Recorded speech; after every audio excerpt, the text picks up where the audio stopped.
helmet cams don't have zooms because you don't need them because everything's coming to you. It's a travel. It's a point of view camera.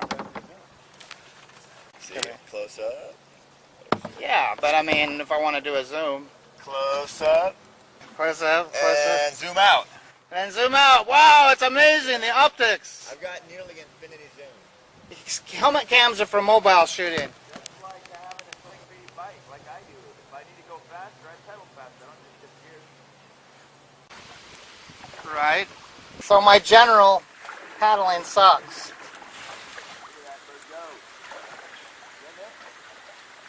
Oh, I didn't even know it was there.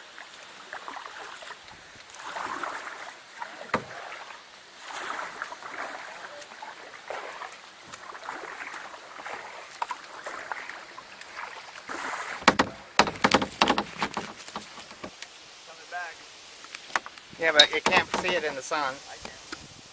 Well, the camera won't be able to. It sucks. My eyes better. It'd be nice if I could get more shots of us paddling instead of just floating around. We look like a couple of lazy bastards. We can always get out and do it, but barely. But eventually it'll be pronounced. And it is the fear of losing assets coupled with the struggle to keep up with the perpetual debt and inflation inherent in the system, compounded by the inescapable scarcity within the money supply itself, created by the interest that can never be repaid, that keeps the wage slave in line, running on the hamster wheel with millions of others, in effect powering an empire that truly benefits only the elite at the top of the pyramid. Yeah, but I think it's happening more and more often because of the precedent they're setting. Hey, they're making tons of money. Well, presumably. There's people who say, oh, we don't want to use that, we don't want to use that, we don't want to do this, we don't want to do that. So there's obviously a resistance. It's not like you have to... The crisis is a crisis in consciousness. A crisis that cannot anymore accept the old norms, the old patterns.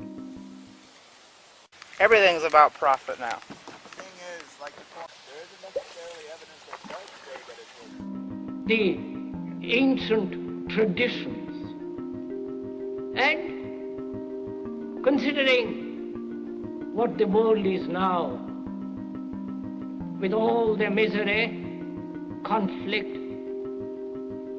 destructive brutality. Well, no, they're hiding it all. The people in power, the shadow people.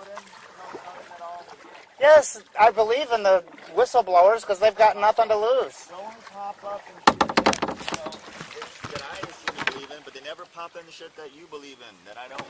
That's what I'm saying. Well, I do have a definite... My belief in conspiracies match with actual whistleblowers, and yours it's all a conspiracy, It is all a conspiracy. Whether there's a whistleblower or not. Do you see how, that's how I'm different with you? Well, because I'm more extreme than you are. You're more patient than I am. I don't even think extreme is the right word. I think it's completely different. I actually wait for evidence before I make up my mind. You make up your mind, and then you look for the evidence to justify it. Yeah, because I'm very impatient. And if it never comes upon, you're like, it'll come. Yes. How is that not belief? Well, it is belief. I'm very aware of it. But it's no different than religion. Well, it is different than religion that I put a little more thought in than just one book. I have more sources than just one book. Yeah, I have a general distrust of government. Right, you put your faith in your brain. Well, yeah, it's all about belief. We're all snagged by our belief. Yes, but no. The vast majority of the world believes there's an invisible man living in the sky.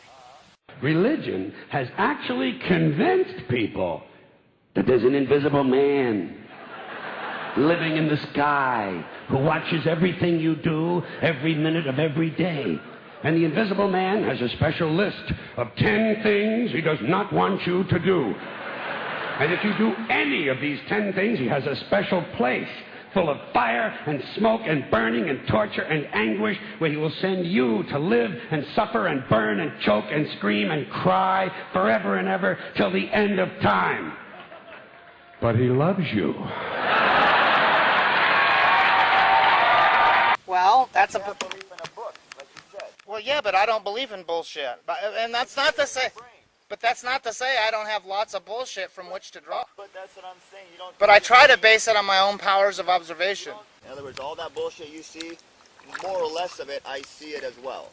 And so you're like, see, you're like me. You can see the bullshit just like I can. Okay? Right, if made to. But then there are certain things that you believe that I think is bullshit, and I call you out on it. And that's the part that you think is unfair. No, I guess I'm going to resort to that makes me like everybody else, I guess, or... Okay, kick ass a little bit more.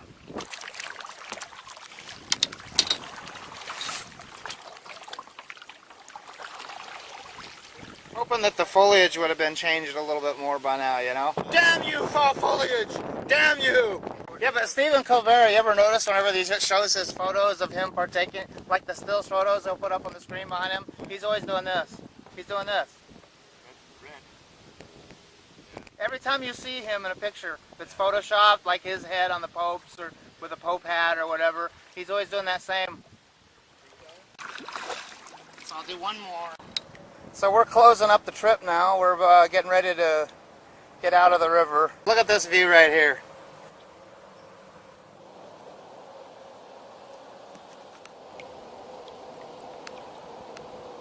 Kind of pushing, however, yeah, that's, wait. Am I getting it? Because I know pushing is your shoulders. I'm sorry, your pecs and your tries. So if it's the front, so it's the back. Yeah. So when you're pushing, it's the lower back. When you're pulling, it's the abs. Yeah. Okay. Yeah. So so if you have to do any kind of pulling at all, you're still pulling. Well, I'm not disagreeing with you because I've You never had. pull less. That's what I'm saying. Okay.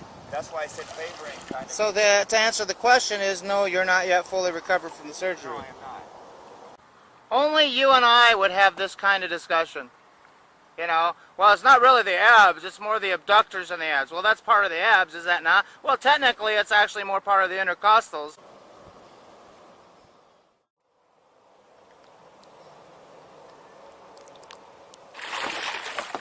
The trick is to not...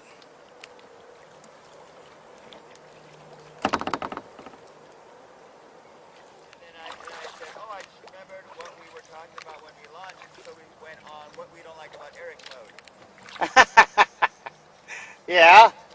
So what, you feel like you need to... You went out with Terry. Luckily, Terry is an ambiguous name anyway. Yeah, Terry's a chick. We all know Terry's a chick. Oh, Terry, not Terry. Yeah, Terry. Terry Hatcher. Not Terry. Terry Hatcher. I went out with Terry Hatcher. Her boobs don't look as big in person as they do in the TV shows. And by the way, they're real and they're spectacular. See, I'm getting video here this way. Yeah, there you go. No, before when I see them on my view screen, I get 2 seconds tops of filming. By the time all that stuff happens. I'm just getting a shot of the oars for coverage when you were oaring. Not you, just the oars. So, anyway, fuck, I don't give a shit. So anyway, well, no, I mean... Neither do I. Too much to worry about. There's a groundhog over there.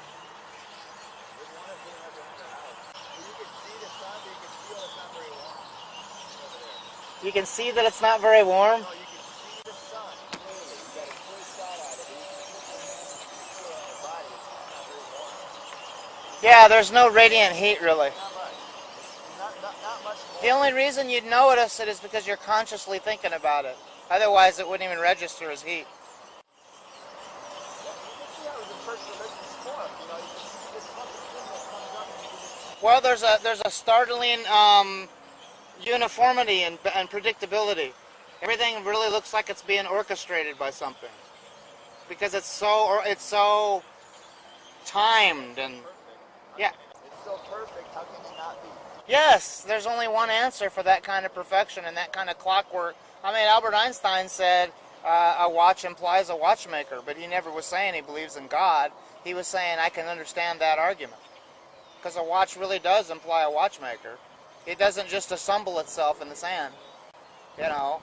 So he understands the reverence for a God, but he just doesn't subscribe to it personally. And yeah, the leaves are starting to... I think we're going to call it a day.